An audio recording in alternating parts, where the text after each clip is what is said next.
Hello बच्चों, कैसे हो आप लोग? मस्त हो गए? बिल्कुल होना भी चाहिए। ओके, मैं कपिल द्विवेदी अपने इस यूट्यूब चैनल फिजिक्स सेरा 2020 में आपका वेलकम करता हूं फिर से। जैसा कि आप लोगों को लास्ट पे मैंने पढ़ाया क्या था कि चार्ज क्या होता है, इलेक्ट्रिसिटी क्या होता है, चार्ज की बेसिक प्रॉपर्टीज़ क्या होती हैं, और चार्ज मतलब क्वांटाइजेशन कैसे रिप्रेजेंट करता है, कंजर्वेशन कैसे रिप्रेजेंट करता है। कुछ क्वेश्चंस भी मैंने कराए थे, राइट बच्चे। उसके बाद क्लासिफिकेशन ऑफ मैटर मैंने आपको बताया कि मैटर को कितने पार्ट में डिवाइड किया गया है। चलो, इतना सब कुछ अगर हम जान जाते हैं, सब कुछ अगर हम समझ जाते हैं, तो सबसे पहले मेरे लिए जो सबसे इंपॉर्टेंट बात है कि अब हम जानते हैं व्हाट इज़ पोटेंशियल। पोटेंशियल क्या होता है, तो अब हम लोग जानते हैं। अब हम यहाँ पे लिख रखे हैं थोड़ा सा आपकी आसानी के लिए। फिलहाल मैं आपको समझाता हूँ पहले व्हाट इज़ इलेक्ट्रिक पोटेंशियल। आप इसको मत देखो अभी मैं सिर्फ और सिर्फ आपको समझा रहा हूँ। पोटेंशियल समझो। पोटेंशियल का मतलब होता है, अगर हम आपसे कहें कि यार वो राम की ना पोटेंशियल बहुत ज़्यादा है, इसका मतलब क्या होगा कि कहीं ना कहीं आपके दिमाग में एक बात आएगी कि राम के वर्क करने की एबिलिटी, राम के काम करने की एबिलिटी किसी और के कंपैरिजन में नो डाउट ज़्यादा होगी। अब सोचो, अगर सपोज करो कि मैं आपसे कहूँ कि एक चेयर यहीं रखी है और मैंने दो बंदे थे, मान के चलो मैंने कहा राजू और मोहन। तो मैंने कहा कि राजू तुम इस चेयर को ले जाओ, वहाँ रख दो। अब राजू थोड़ी दूर लेके गया, फिर वहीं रख दिया, कहा सर अब हमसे नहीं जाएगा। जबकि वहीं पे राजू के अलावा दूसरा जो बच्चा था मोहन, अगर मैं उसकी बात कर लूँ, उसको मैंने दिया तो वो उससे ज़्यादा डिस्टेंस कवर अप करके रखता है। काम दोनों ने वही किया, लेकिन आप कहोगे सर राजू ने यहीं तक रखा था, मोहन ने ज़्यादा दूर तक रखा था, इसलिए मोहन की पोटेंशियल राजू के कंपैरिजन में ज़्यादा है। डिक्टो यहाँ पे भी वही चीज़ होता है मेरे बच्चे, यहाँ पे भी वही होता है। डेफिनेशन मैं आपको बताता हूँ क्या लिखा है। Electric potential at a point, मतलब किसी भी पॉइंट पर अगर मुझे इलेक्ट्रिक पोटेंशियल निकालना होगा, is work done in moving unit positive charge. कह रहा है work done in moving unit positive charge from infinity to that point. इसका मतलब ये हुआ कि हम जो वर्क डन शो करेंगे वो कैसा होगा, जो यूनिट पॉजिटिव चार्ज कहीं से आ रहा होगा। कहाँ से आ रहा होगा? अब मैंने आपसे कहा था कि किसी वायर की लेंथ में वो इनफाइनाइट से माना जाता है। कहाँ से आ रहा है मुझे पता नहीं, लेकिन जिस पॉइंट पर आएगा वो उस पॉइंट का क्या कहलाएगा? पोटेंशियल। लेट्स सी, सपोज करो मेरे पास ऐसे यहाँ पे एक कोई चार्ज, मतलब यहाँ पे है यूनिट पॉजिटिव चार्ज है, सपोज करो, ठीक है। अब अगर मैंने कहा इसकी इलेक्ट्रिक फील्ड इधर की ओर होगी, नो डाउट। अगर यहीं से मैं यहाँ से कर दूं कि एक यूनिट पॉजिटिव चार्ज है, यूनिट पॉजिटिव चार्ज है। अब समझो कि मैं इसको यहां से ला रहा हूं, इसकी इलेक्ट्रिक फील्ड के अगेंस्ट में, ये भी पॉजिटिव चार्ज है, इसकी इलेक्ट्रिक फील्ड के अगेंस्ट ला रहा हूं। बहुत ध्यान से समझना। तो अगर इलेक्ट्रिक फील्ड के अगेंस्ट चाहे कह दो इसके इलेक्ट्रोस्टैटिक फोर्स के अगेंस्ट ला रहा हूं, तो अगर मैं इस यूनिट पॉजिटिव चार्ज को, वर्ड सुनना मेरा बच्चा, अगर इस यूनिट पॉजिटिव चार्ज पार्टिकल को मैं यहाँ पे लाया, इनफाइनाइट से कहाँ से लाया था, ये इनफाइनाइट से ए तक लाया, तो ये पोटेंशियल किसका बनेगा मेरे बच्चे? ए का बनेगा। अगर मैं यही यहाँ तक लाऊं, वहाँ से बी तक का लाऊं, बी लाऊं, तो वो बी का पोटेंशियल बनता है। लेकिन मेरे बच्चे यहीं से समझना है तुझे कि पॉजिटिव चार्ज को जहां पर आप ले आओगे, इसकी कह सकते हो इलेक्ट्रिक फील्ड या इलेक्ट्रोस्टैटिक फोर्स के अगेंस्ट जितना आप लाओगे, उतना उसका ये वर्क डन, जितना कह सकते हो कि इस चार्ज के अपोज में जितना वो मूव अप करेगा, एक्चुअली में पोटेंशियल वही होता है। अच्छा, तुम बात कहोगे सर इसके अगेंस्ट में क्यों आप डिस्कस कर रहे हो? इसका भी टॉपिक, इसका भी लॉजिक है। लॉजिक आप लोग अच्छी तरीके से 12th में सीखोगे, लेकिन थोड़ा बहुत हिंट मैं दे देता हूँ आपको। एक्चुअली बच्चे बस ऐसे समझो कि अगर रिवर में एक बंदा फ्लो कर रहा है, सपोज करो जिस डायरेक्शन में रिवर बह रही है, अगर उसी डायरेक्शन में वो तैरता हुआ, स्विम करता हुआ चला जाए, तो आप कहोगे क्या हो, तुम्हारा इसमें क्या रोल था? जिस डायरेक्शन में रिवर जा रही थी उसी डायरेक्शन में तुम भी हाथ पैर चला दिए, चले गए। तुम ऑपोजिट डायरेक्शन में आओ तो मैं जानूं कि तुम्हारे अंदर पोटेंशियल है। वर्ड सुनना कि ऑपोजिट आओ, मतलब जिधर से फोर्स लग रहा है उसके अगेंस्ट अगर आप आओगे तो आप वर्क करोगे, और जब आप वर्क करोगे तो आपके अंदर क्या होगा? नाउ दिस, तब आपके अंदर पोटेंशियल होगा। यानी अगर एक लाइन में बच्चे हम यही बात खत्म करें तो इलेक्ट्रिक पोटेंशियल शॉर्ट फॉर्म में ईपी लिख दो। ईपी, इसे वी से भी रिप्रेजेंट करते हैं, क्या होगा? Work done. किसको वर्क डन कराने में, as per unit charge, per unit charge, यानी V इज इक्वल टू क्या हो जाएगा, W/Q। ये याद रखे रहना। अगर मैं आपसे कहूं ये V क्या है, इसकी यूनिट जो होती है पोटेंशियल की वो होती है वोल्ट, और W की यूनिट क्या होती है, जूल पर कूलम, और इसे जूल कूलम इनवर्स भी कहते हैं, जूल कूलम इनवर्स भी कहा जाता है।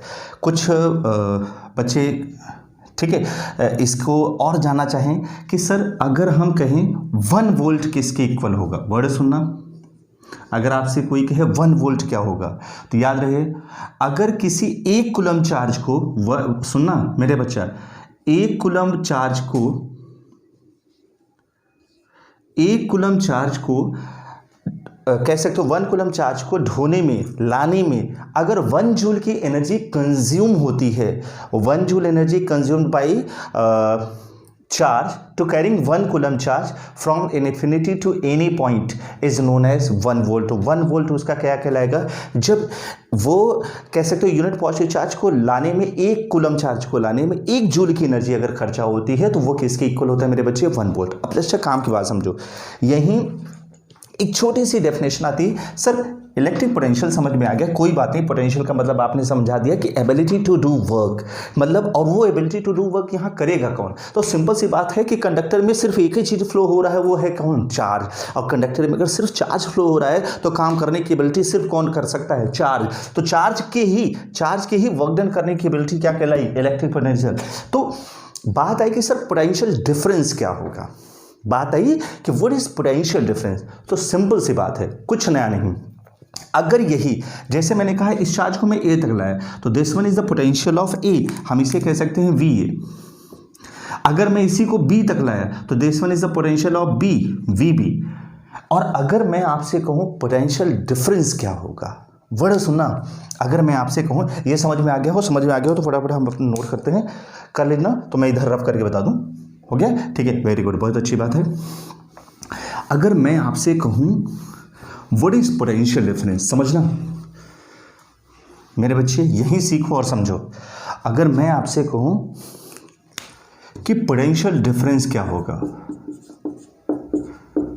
पोटेंशियल डिफरेंस क्या होगा, तो सिंपल पीडी की बात करें, इसे भी V से ही रिप्रेजेंट किया जाता है, कुछ नया चीज़ नहीं है। लेकिन ये पोटेंशियल डिफरेंस किसके बीच में निकल रहा है, तो आप कहोगे सर AB के बीच निकल रहा है। किसके बीच निकल रहा है, A और B के बीच। ये मैंने एग्जांपल लिया, ऐसा कोई मैटर नहीं है कि वही हो, बस ये होगा क्या, आप ऐसे कैसे नाम से ही पता चला मेरे बच्चे, पोटेंशियल डिफरेंस, यानी कि इन्हीं 2 पॉइंट के बीच के पोटेंशियल का डिफरेंस ही क्या कहलाता है, पोटेंशियल डिफरेंस, खत्म, दैट्स इट। तो मतलब ये आया कि किसके बीच अच्छा वर्क डन होगा। तो अब आपको इन्फिनिटी से लेना देना नहीं है, अब आप सोचो कि A और B के बीच जो वर्क डन हुआ, यानी work done between AB divide, और किसको लाने में, वही चार्ज को लाने में, Q स्मॉल q था, ओके। तो यानी VAB इज इक्वल टू क्या हो जाएगा, WAB/Q। इसे कुछ लोग शॉर्ट फॉर्म में ऐसे लिखते हैं, VAB है ना, तो इसे लिख सकते हो VB माइनस VA, WAB/Q। अब मेरा बच्चा तू कहेगा सर जब आप AB लिखे हो तो इसको B माइनस A क्यों लिखा, इसका बड़ा सिंपल सा एग्जांपल, तुझे पता है मेरे बच्चे कि बेटे देखना कि B का पोटेंशियल A के कंपैरिजन में ज़्यादा है, क्योंकि उधर से ये A पहले आ रहा है, B बाद में आ रहा है, तो अपन जितना ज़्यादा दूर ले जाएंगे उतना पोटेंशियल क्या होगा, ज़्यादा होगा, और जितना ज़्यादा दूर ले जा रहे हैं उसका पोटेंशियल ज़्यादा, यानी B का पोटेंशियल कहीं ना कहीं A के कंपैरिजन में क्या है मेरे बच्चे, ज़्यादा है। और अगर A के कंपैरिजन ज़्यादा है तो VB माइनस VA अपन लिखेंगे। और यहीं से अगर आपसे पूछे कि कोई वर्क डन कितना होगा, सिंपल, तो इसमें 2 बातें, अगर ये पोटेंशियल डिफरेंस गिवन है तो वर्क डन इक्वल टू हो जाएगा VB minus VA into Q। कभी कभी क्या होता है, पर्टिकुलर पॉइंट का पोटेंशियल गिवन होता है कि बी का पोटेंशियल इतना है, ए का पोटेंशियल इतना है, 10 कूलम चार्ज को ले जाने में कितना वर्क डन होगा। सिंपल सी बात है। तो बी का पोटेंशियल पता होगा, ए का पोटेंशियल होगा, तो दोनों के बीच का पोटेंशियल डिफरेंस निकाल लो, फिर इनटू चार्ज का मल्टीप्लाई कर दो। सिंपल सी बात है, कोई दिक्कत वाली बात नहीं। तो ये था पोटेंशियल डिफरेंस। पोटेंशियल डिफरेंस की डेफिनेशन अगर मैं कहूँ तो क्या होगा, पोटेंशियल डिफरेंस कह सकते हो P D is defined as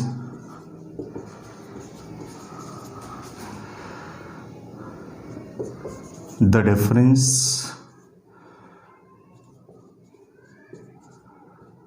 of या difference between 2 point of potential, 2 point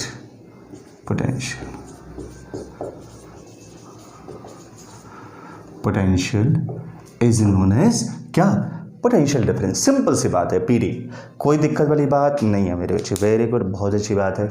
खैर, इसे हम शॉर्ट फॉर्म में इसे भी V = WI लिख सकते हैं मेरे बच्चे, कहीं से बिल्कुल परेशान होने की ज़रूरत नहीं है। खैर, अब जैसे ही हम पोटेंशियल डिफरेंस जान जाते हैं, अब समझो एक एग्जांपल समझाता हूँ। ये हो गया, ओके फाइन मेरा बच्चा, सुनना।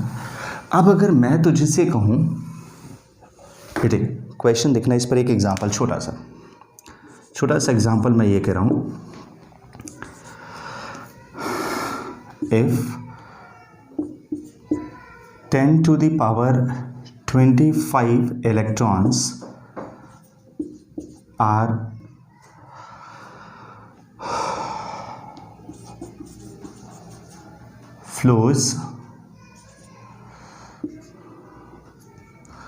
flows in a wire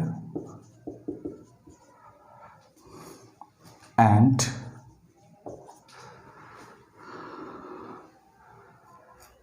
consume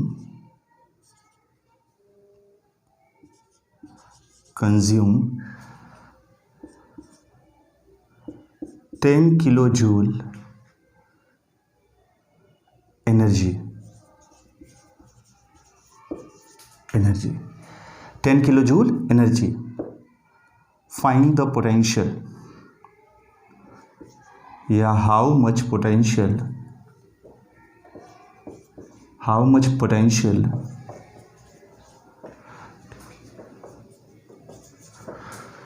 developed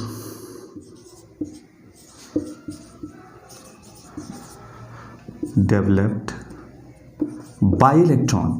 अब सोचो कितना सिंपल मैंने बोला, कुछ नहीं, नया चीज़ नहीं बोला, थोड़ा सा घुमाया मैंने, यहाँ चीज़ें डायरेक्ट नहीं दी मेरे बच्चे। सुनना कैसे, तुझे ये बेहतर पता है कि सर ने बोला इतना इलेक्ट्रॉन, यानी अगर हम इसके सोल्यूशन की बात करें मेरा बच्चा, तो नंबर ऑफ इलेक्ट्रॉन मुझे पता है 10⁻25 इलेक्ट्रॉन। मेरे बेटे देखना, 10⁻25 इलेक्ट्रॉन, इतना मुझे बेहतर पता है। ओके, मुझे ये भी पता है कि एनर्जी भी पता है, यानी W भी पता है।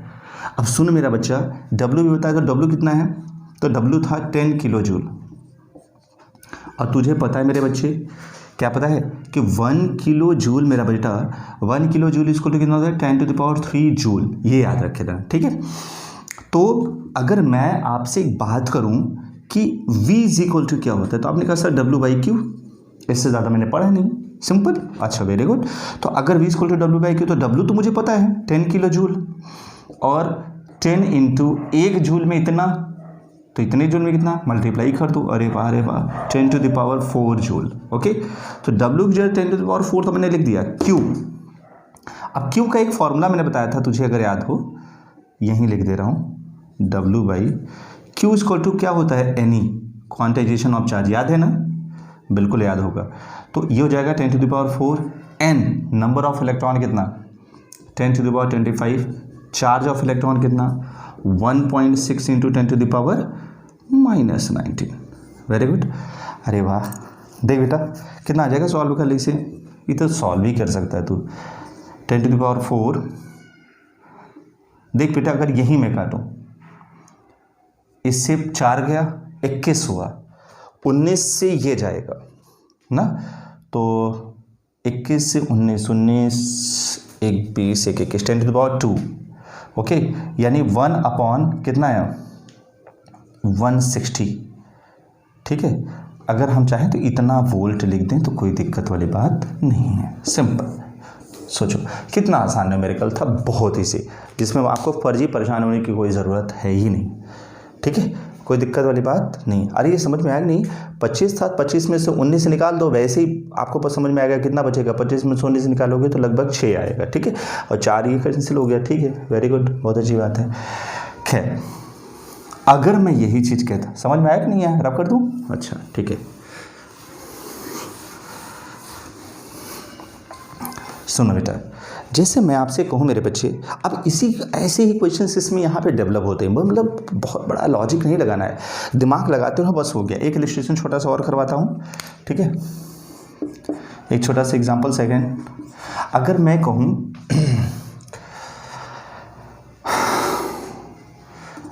N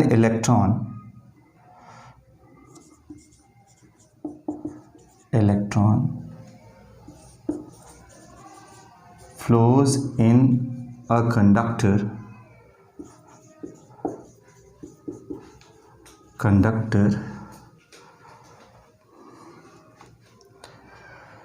through a 12 volt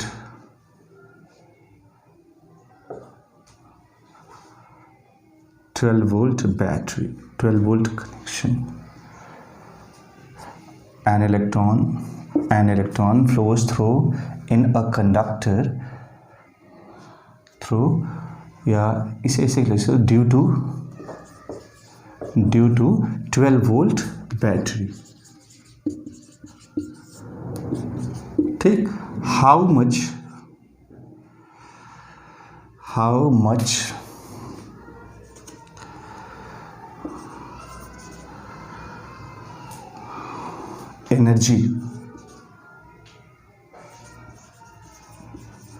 energy consume,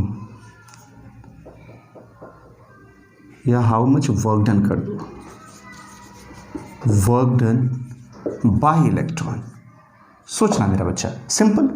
तो आप कहोगे सर इसमें बहुत कौन सी बड़ी चीज़ आपने दे दिया, बहुत आसान है। क्या हो जाएगा कि बहुत ज़्यादा पोटेंशियल मुझे पता है कि 12 वोल्ट की बैटरी से जुड़ा है, एक इलेक्ट्रॉन है तो चार्ज ऑफ इलेक्ट्रॉन मुझे पता ही है 1.6 × 10⁻⁻19 कूलम, ओके, ठीक। एक ही इलेक्ट्रॉन है, नंबर ऑफ इलेक्ट्रॉन एक है, सिंगल की बात मैं कर रहा था। तो V = क्या हो जाएगा W/Q, W = क्या हो जाएगा V × Q, और Q किसके इक्वल हो जाएगा मेरा बच्चा, Ne के, वारे वाह। तो 1.6 × 10⁻⁻19 1 ही है, कोई फर्क ही नहीं पड़ेगा, कितना आ जाएगा 72, ठीक, इतना × 10⁻⁻19 जूल, कोई सही है ना, ठीक, समझ में आया। तो ये बहुत आसान है, ऐसे क्वेश्चंस पे थोड़ा सा हम लोग फोकस करेंगे, ठीक है, कोई दिक्कत वाली बात नहीं है। अच्छा, मैं ऐसे छोटे छोटे इलस्ट्रेशन इसलिए करा रहा हूँ, देखो बहुत ज़्यादा क्वेश्चन तो इसमें नहीं, थोड़ा सा आगे चल के टफ पड़ेंगे। अभी तो ये सिर्फ वैल्यू बेस्ड क्वेश्चन मैं आपको दे रहा हूँ, ठीक है, अभी बस थोड़े छोटे क्वेश्चन आप समझते चलो, ठीक है, ओके मेरा बच्चा। चलो आओ, अब हम लोग फोकस करते हैं कुछ बड़ी चीज़ों पे। पसीना हो रहा है थोड़ा सा,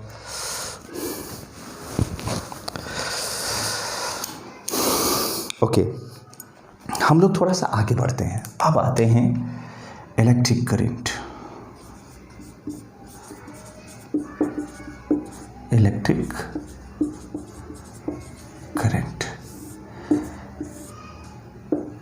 ये क्या है इलेक्ट्रिक करंट? अब थोड़ा सा हमें अगर हम बात करें तो इसे समझना है थोड़ा सा।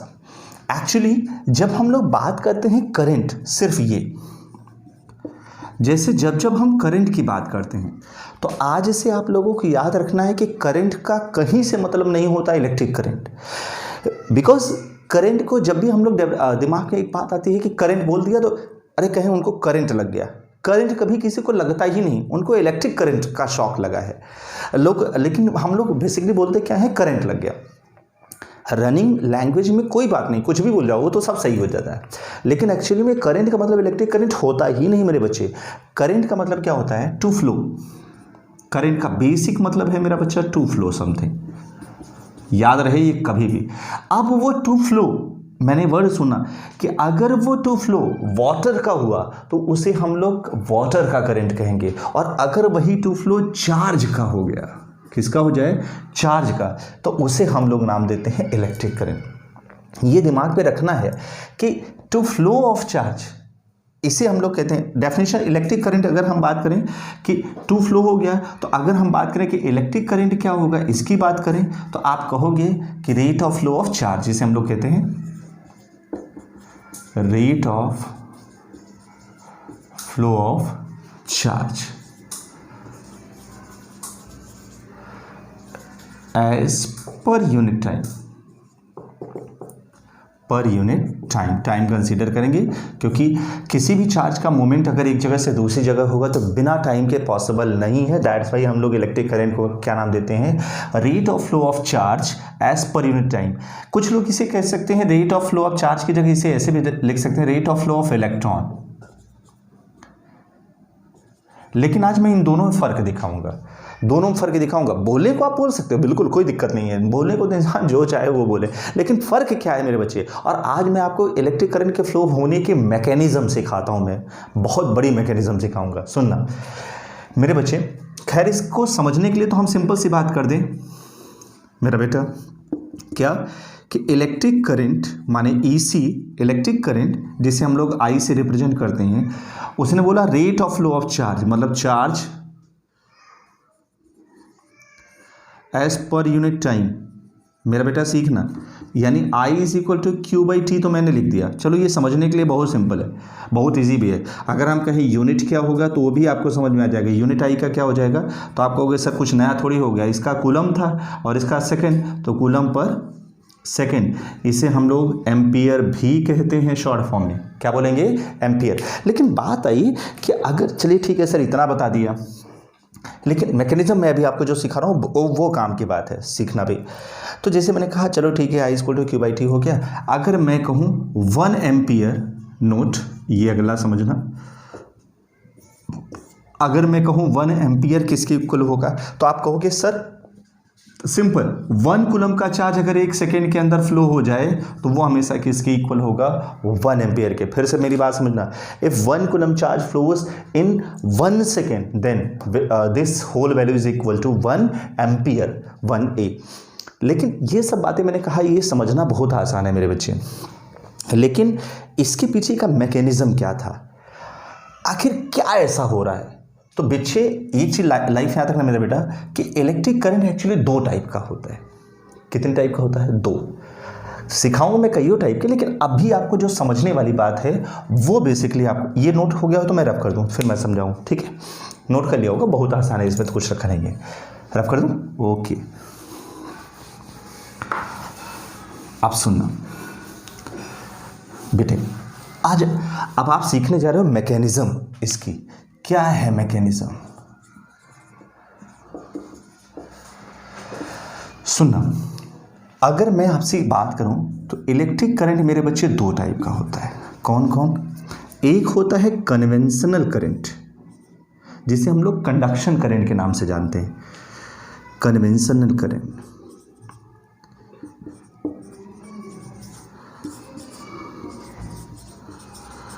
जिसे हम लोग, और कंडक्शन करंट,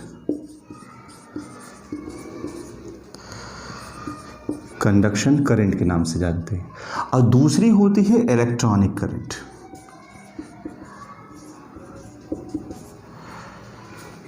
इलेक्ट्रॉनिक करंट। अब काम के बाद सीखो मेरा बच्चा, कन्वेंशनल करंट या कंडक्शन करंट और इलेक्ट्रॉनिक करंट दोनों का अंतर समझो। सपोज करो मैंने आपसे कहा कि मेरे पास एक वायर, ठीक है, ये वायर को मैं थोड़ा सा हाईलाइटेड करके बना रहा हूँ, मतलब आप समझ लेना कि वायर इतना मोटा नहीं है, मैं इतना मोटा करके दिखा रहा हूँ सिर्फ, जिससे आपको चीज़ें समझ में आए। छोटी छोटी चीज़ें हैं वो समझना बहुत ज़रूरी है। सपोज करो मैंने इसको ना एक बैटरी से कनेक्ट किया। पहली बात तो मेरे बच्चे छोटी छोटी चीज़ें मैं आपको एक और बता दूँ, पहली बातें सीख लेना। सिंबल, कुछ सिंबल समझ लो, यहीं पे आ गया है चूंकि बातें, तो यही समझ लो। अगर हम लोग ऐसे लगाते हैं तो ये सिंबल होता है सेल का, ठीक है। ये बड़ा वाला पोर्शन पॉजिटिव, मतलब कह सकते हो पॉजिटिव चार्ज वाला पोर्शन होता है, छोटा वाला नेगेटिव होता है। अगर ऐसे ही सेल हम 2 4 5 ठो लगाते हैं, जैसे वो लगा है, ये इसे कहते हैं कॉम्बिनेशन ऑफ सेल। क्या बोलते हैं? Combination of cell. इसे कहते हैं बैटरी।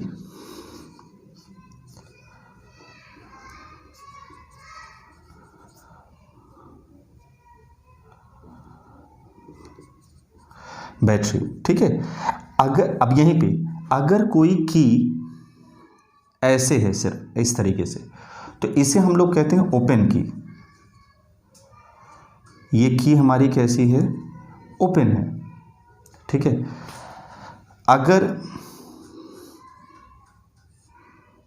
ऐसे डॉट लगा हो इसी की में, तो ये हम कहते हैं क्लोज्ड है। क्लोज्ड है, इसका मतलब ये हुआ कि सर्किट हमारी ओपन है, यानी इस वायर, इस रेजिस्टेंस जो भी लगा रहेगा उसके अंदर करंट का फ्लो नहीं होगा मेरे बच्चे। अगर ऐसे मैंने बना दिया तो इसका मतलब सर्किट हमारी क्लोज होगी, इसके अंदर करंट प्रॉपरली फ्लो हो रहा है। अब सुनो मेरी बातें समझना।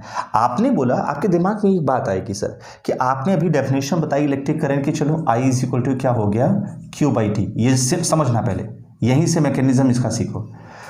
हमने अभी थोड़ी देर पहले कहा था कि rate of flow of charge, otherwise rate of flow of electron, दोनों बोला था। अब सीखो, दोनों का मतलब समझो मेरे बच्चे। जैसे किसी कंडक्टर, अभी कंडक्टर का मैं बेसिक पार्ट सिर्फ ये लिया हूं, ये वायर है जिसे हम लोग कंडक्टर नाम दे रहे हैं, ठीक है। हमने आपसे ये बोला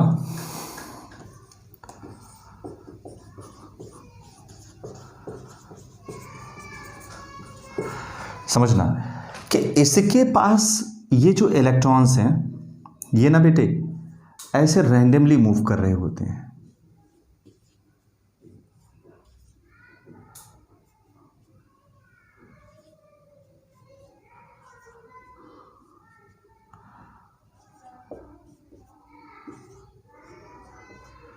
इन्हें हम लोग कहते हैं मेरा बच्चा फ्री इलेक्ट्रॉन।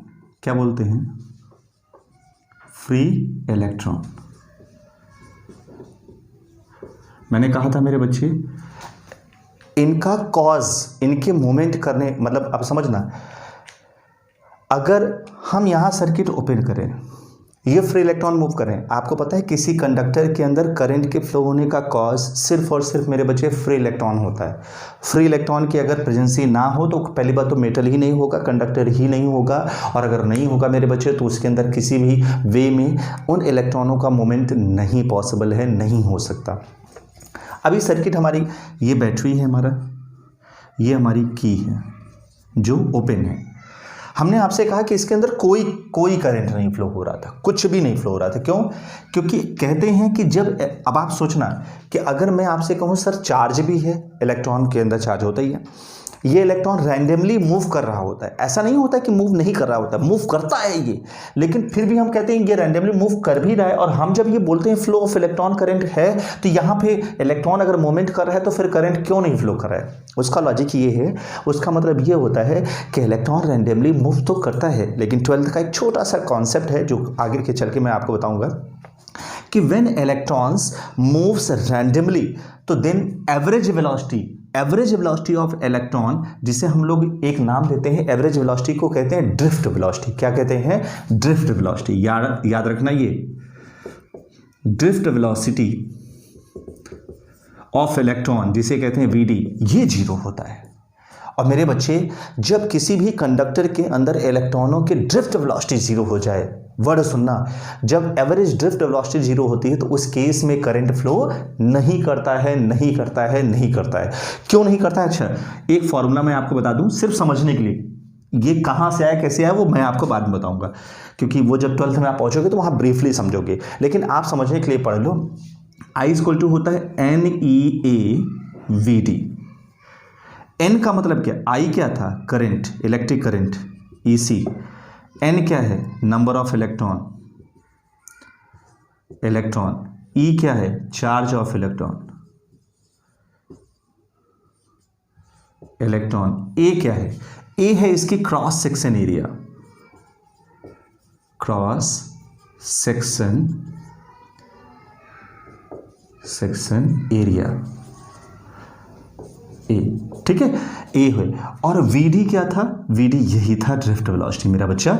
तो मैंने आपसे कहा अगर वीडी जीरो हो जाए, ये देखो वीडी जीरो हो जाए तो ये पूरी वैल्यू क्या होगी? मल्टीप्लाई में जीरो। तो इसका मतलब इसके अंदर आई भी क्या हो गया? जीरो। तो मतलब अगर इस दशा में मैंने ये कहा ये दोनों केस आया तो आई की वैल्यू क्या हो जाएगी? जीरो। ठीक है, तो दिख रहा है ना, ये समझ में आ रहा है? तो मेरे कहने का मतलब क्या है कि अगर ये वीडी जीरो हो जाए तो पूरी वैल्यू क्या हो गई? जीरो। यानी इससे ये पता चलता है कि जब सर्किट हमारी क्लोज हो, इस तरीके से ओपन हो तो उस केस में करंट हमारा क्या हो जाता है मेरे बच्चे? जीरो करंट फ्लो होता है। अच्छा, अब यही बात आई, अब आप अभी मैं बताऊंगा कि इन दोनों का मतलब क्या है। इन दोनों का मतलब अभी मैं समझा रहा हूं, तो ये थोड़ा सा नोट हो जाए तो मैं बताऊंगी। ठीक है, नोट हो गया होगा? अच्छा, अच्छी बात है। तो ये नोट कर लो, तो मैं थोड़ा सा जगह मिल जाए तो मैं आपको बताऊं कि आखिर व्हाट इज द कन्वेक्शन या conduction current and what is electronic current. Okay, चलो अच्छी बात है, ये नोट कर लिया। फिर अभी मैं सिखाता हूं आपको। सपोज करो कि मैंने आपसे ये कहा सेम सर्किट, हूबहू सर्किट। अब मैं वही सर्किट यहाँ पे फिर से बना दे रहा हूँ आपको, क्योंकि अब उसमें एक गेम करने जा रहा हूँ मैं। कंडक्टर ये पूरा है मेरा बेटा, ये मत सोचना कि सर ने उतना ही बनाया है, कंडक्टर मैंने पूरा बनाया है। चलो स्विच ऑन कर दिया। कहते हैं जैसे ही हम स्विच ऑन करते हैं मेरे बच्चे, तो इन इलेक्ट्रॉनों पर एक फोर्स अप्लाइड होता है ड्यू टू दिस बैटरी या सेल की वजह से, प्रेजेंसी की वजह से इन इलेक्ट्रॉनों पर एक फोर्स लगता है जिसे हम लोग एक नाम देते हैं इलेक्ट्रोमोटिव फोर्स। हालांकि अभी आप समझो कि ये इलेक्ट्रॉनों पर एक फोर्स लगता है जिसकी वजह से ये एक्सेलरेट होते हैं। एक्सेलरेट का मतलब इनकी वेलोसिटी बढ़ती है। और मेरे बच्चे जब जैसे एक्सेलरेट होंगे ना, तो ये सारे इलेक्ट्रॉन्स जो भी रैंडमली इधर उधर जिग जैग मोशन कर रहे थे मेरा बच्चा, यही सारे इलेक्ट्रॉन्स एक प्रॉपर डायरेक्शन में मूव अप करना शुरू कर देते हैं। और कहते हैं मेरे बच्चे जैसे इनका मूवमेंट एक प्रॉपर डायरेक्शन में होना स्टार्ट हो जाता है मेरे बच्चे, ऐसे समझना, जैसे इनका मूवमेंट एक प्रॉपर डायरेक्शन में होने लगता है तो होगा क्या? सब इलेक्ट्रॉन एक दूसरे को धक्का मारते हैं, पुश करते हैं, ये इसको मारेगा, ये इसको मारेगा। और होता क्या है, ऐसे पूरे कंडक्टर के इलेक्ट्रॉन धक्का मारते हैं और धक्का मारने के बाद यहाँ से एनर्जी वो गेन करते हैं। और जब ये यहाँ के अंदर, यहाँ जो प्रेजेंट इलेक्ट्रॉन होंगे, आप सुनना कॉन्सेप्ट समझो इसका कॉज, यहाँ वाला जो इलेक्ट्रॉन इस हायर पोटेंशियल टर्मिनल से जब एनर्जी पाता है तो ये वाला इलेक्ट्रॉन भी भागने की कोशिश करता है। अब ये कहते हैं यूनिवर्सल ट्रूथ है मेरे बच्चे, हमेशा लाइफ याद रखना, यूनिवर्सल ट्रूथ है कि कोई भी पार्टिकल अगर कहीं से एक्सटर्नल एनर्जी पाए तो कभी रुक ही नहीं सकता, कभी रुक नहीं सकता। एक्सटर्नल एनर्जी, जैसे भी आप देखा करो, एक्सटर्नल एनर्जी का मतलब मैंने क्यों बोला, अब ये देखो, अगर दिमाग लगाओ कि अगर कोई भी आदमी मतलब लगा ले बढ़िया, तो आप सोचो कि वो क्या समझता है, उसे एक्सटर्नल एनर्जी मिलेगी। उस समय वो अपने आप को डीएम से कम नहीं समझता, ठीक है, प्राइम मिनिस्टर भी समझ लेता अपने आप को कभी कभी। तो कहता है कि हाँ भाई मोदी जी तो हम ही हैं। तो मेरे कहने का मतलब क्या हुआ, एक्सटर्नल एनर्जी यूनिवर्सल ट्रूथ है मेरे बच्चे। मैं बार बार कह रहा हूँ कि कोई भी पार्टिकल एक्सटर्नल एनर्जी पाता है तो हमेशा डायनेमिक मोशन में आता है। किस मोशन में आता है? डायनेमिक नेचर में आता है। और अगर डायनेमिक नेचर उसके अंदर आएगा तो वो भागने की कोशिश करेगा। भागने की वजह से ये वाला इलेक्ट्रॉन, इसके करीब वाला इलेक्ट्रॉन, चूंकि नेबरिंग, अब इसके पास बाय ठसाठस इलेक्ट्रॉन भरे हैं तो ये भागेगा तो जाएगा किधर? ये भागने में कोलाइड करेगा अपने बगल वाले इलेक्ट्रॉन से। और जब कोलाइड करेगा तो उस कोलिजन में अपनी एनर्जी उस इलेक्ट्रॉन को, पड़ोसी वाले इलेक्ट्रॉन को ट्रांसफर करता है। वर्ड सुनना, अपनी एनर्जी, अपना चार्ज पड़ोसी वाले को ट्रांसफर करेगा और ये इसको दिया। अब यही चीज इसके साथ होगा, ये भागेगा, ये अपने वाले को ट्रांसफर होगा। रिजल्ट क्या आया? रिजल्ट आया कि चार्ज अब एक दूसरे के ट्रांसफर होते होते चार्ज इधर से जा रहा है। वर्ड सुनना, मैंने बोला चार्ज इधर से फ्लो हो रहा है और इधर से कौन आ रहा था? इलेक्ट्रॉन। कौन आ रहा था? इधर से इलेक्ट्रॉन इधर से धक्का मार रहे थे, चार्ज इधर से जा रहा था। मतलब जब एनर्जी पा के इलेक्ट्रॉन भागता था तब इधर से ऑपोजिट जाता था और इलेक्ट्रॉन इधर से धक्का मारते थे। तो यानी इधर वाले मोमेंट को कहा गया आईसी।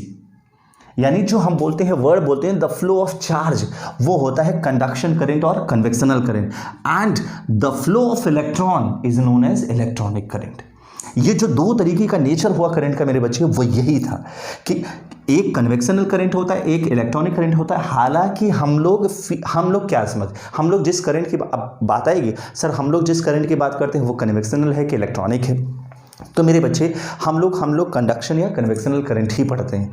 इलेक्ट्रॉनिक करंट क्योंकि ये इंटरनल प्रॉपर्टी होती है, ये हम लोग देखते नहीं हैं, ये हम लोग देख नहीं पाते, ये सिर्फ फील कर पाते हैं। जो जैसे यहाँ लाइट जल रही है तो इसका मतलब यहाँ जो करंट आ रहा है तो हम ये मान सकते हैं कि कहीं से चार्ज यहाँ पे आ रहा होगा, that one is a conduction current. तो जो हम अज्यूम कर पाते हैं, देख पाते हैं, ऐसे विजुअलाइज कर पाते हैं, वो हमारा कंडक्शन करंट हुआ। और जो इंटरनल फिनोमिना होती है वो हम लोग कहते हैं इलेक्ट्रॉनिक करंट। इसका डिस्कस करते हैं, ऐसा नहीं है, इसका डिस्कस करेंगे, दोनों की बात करेंगे, लेकिन तब करेंगे जब हम लोग थोड़ा सा 12th में पहुँचेंगे, सेमीकंडक्टर्स वगैरह पढ़ेंगे, उसके बारे में ब्रीफ स्टडी करेंगे थोड़ा सा, तो उसमें ये दोनों बात आएंगी। ठीक है, ओके।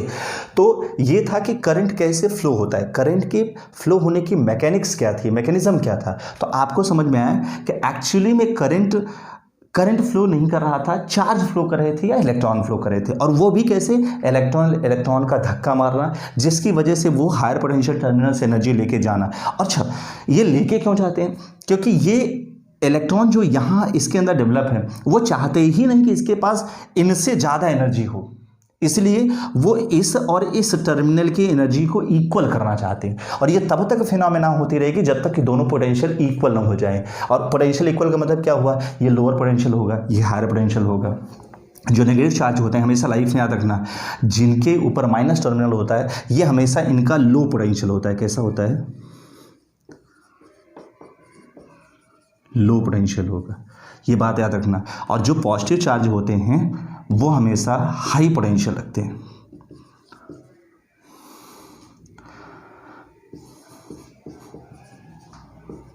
अच्छा, बात है कि इनका लो इनका हाई क्यों होता है, तो मैंने आपसे इसके पहले भी डिस्कस किया था, बताया भी था कि जिनके पास चार्ज पॉजिटिव में है, मतलब जिसके पास एनर्जी ज़्यादा है, तो वो अपनी एनर्जी रिलीज़ करते हैं। और रिलीज़ करेंगे तो ऑब्वियसली बात है, जो रिलीज़ करने के लिए कैपेबल है उनका पोटेंशियल हाई होगा, तभी तो रिलीज़ करेंगे। और जो लो पोटेंशियल वाले होते हैं, अब जैसे जो एनर्जी ले रहे हैं, तो ऑब्वियसली बात है उनका, इसका मतलब ये होगा कि उनके पास पोटेंशियल कम था, अब वो पोटेंशियल पाएंगे तो तब उनका पोटेंशियल कहीं ना कहीं बढ़ेगा। तो इसी वजह से कहा जाता है कि लो पोटेंशियल हमेशा नेगेटिव चार्ज के लिए होगा और हाई पोटेंशियल हमेशा कैसा होता है, पॉजिटिव। लेकिन मेरे बच्चे, करंट के फ्लो के लिए इन दोनों की प्रेजेंस होना मस्ट होता है, तभी तो ये हायर टू लोअर जाएगा। यानी अगर करंट का फ्लो कराना है तो मुझे दोनों पोटेंशियल के प्रेजेंट होने की कैसे तो कंडीशन या सिचुएशन दिखानी मस्ट है मेरे बच्चे। तो this one is the part of mechanism of electric current, right. ठीक है, कोई दिक्कत वाली बात नहीं है, इतना मैंने आपको समझाया, इसमें कोई दिक्कत वाली बात नहीं है, छोटी चीज़ थी, इलेक्ट्रिक करंट आपको समझ में आ गया। अब कुछ चीज़ें और मैं बेसिक बता दे रहा हूँ इसमें थोड़ा सा, एनी डाउट, ओके, रब कर दे रहा हूँ मैं। अच्छी बात है, वेरी गुड, बहुत अच्छा, आज आप लोगों ने काफ़ी कुछ चीज़ें अच्छी सीखी। चलिए आइए, अब मैं आपको इसकी एक सबसे बड़ी खास बात सिखाता हूँ। चलो आइए इन्वॉल्व कराते हैं थोड़ा सा, इसी में एक इलस्ट्रेशन कराते हैं कि अगर मैं आपसे कहूँ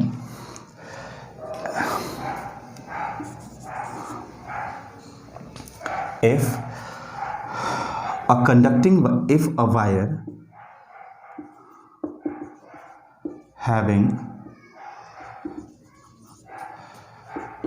10 to the power 36 electrons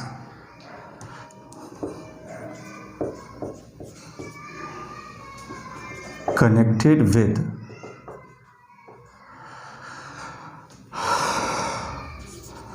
a battery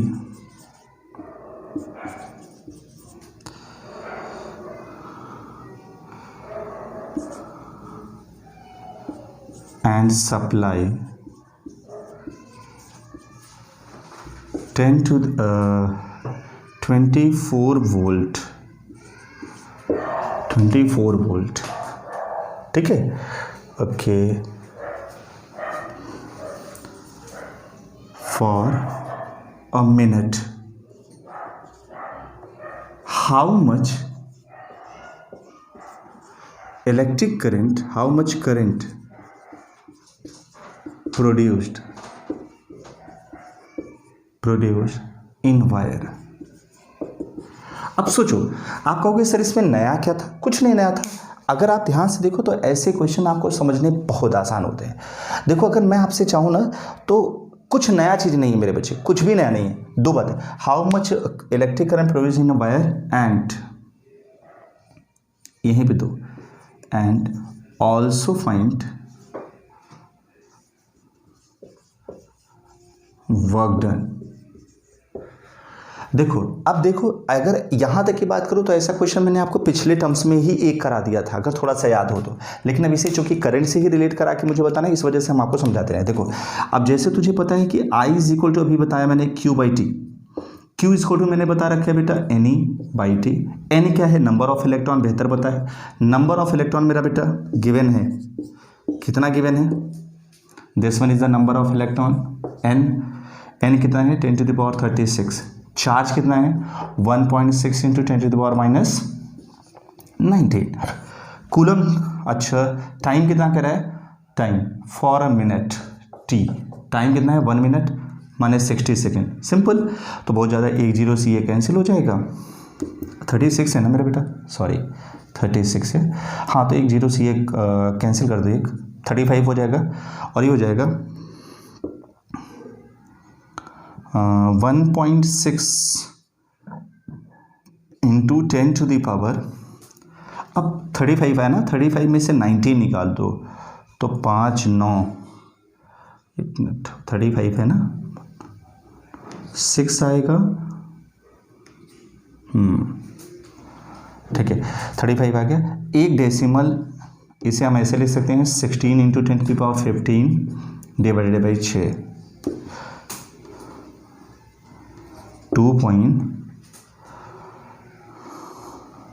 2.6 something आएगा, इतना into 10 to the power 15 ampere. बहुत ज़्यादा आ रहा है यार, कोई बात नहीं, हम आपको सिर्फ एक वे सिखा रहे थे, सिर्फ एक तरीका सिखा रहे थे कि कैसे ये क्वेश्चंस लगाए जाएंगे। अच्छा ये आ गया।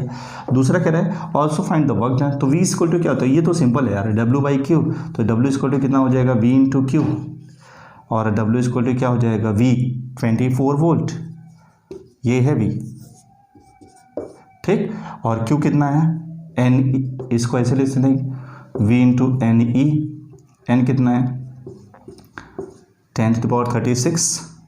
अच्छा इलेक्ट्रॉन भी ज़्यादा है, 1 मिनट के अंदर ज़्यादा डेवलप करा रहे हैं, और ये कितना हो जाएगा 1.6 इंटू 10 टू द पावर -19, ठीक, इसे हम लोग सॉल्व कर लो तो ये हो जाएगा 36 9, मतलब 10 टू द पावर कितना आएगा 16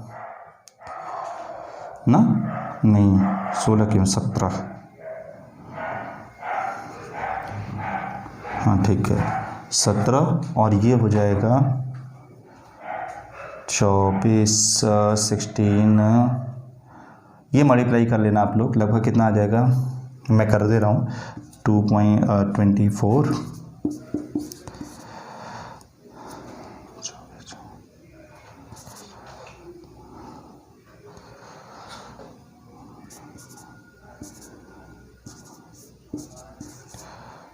$384 आ रहा है क्या ना, शायद 338.4 समथिंग आ रहा है, ठीक है, इतना जूल।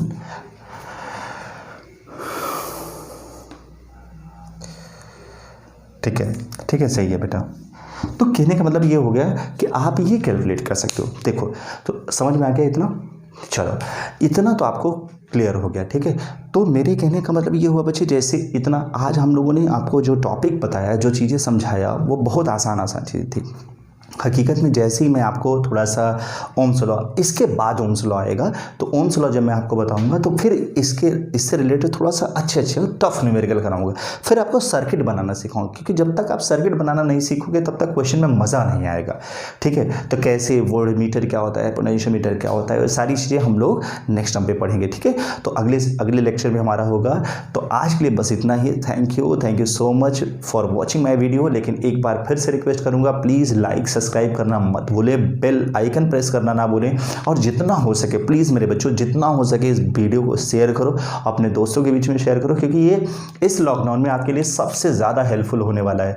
क्योंकि मैं आपको इसमें ना 12th और 12th का 10th के साथ मैं जो मैकेनिज्म सिखाऊंगा वो आपके बेसिक कॉन्सेप्ट को बहुत अच्छे से क्लियर करेगा। और बाकी अगर आपको कोई डाउट होता है तो आप मुझे पहली बात तो कमेंट्स में बता सकते हो, लाइव चैट पे भी मैं रहता हूँ लेक्चर के समय, और आप मुझे अगर बताना चाहो तो आप बेझिझक बता सकते हो। अदरवाइज़ आप मेरे व्हाट्सएप नंबर 9956165865 पे आप मुझे मैसेज करके आप अपने क्वेश्चंस या डाउट्स को क्लियर कर सकते हो। Thank you so much.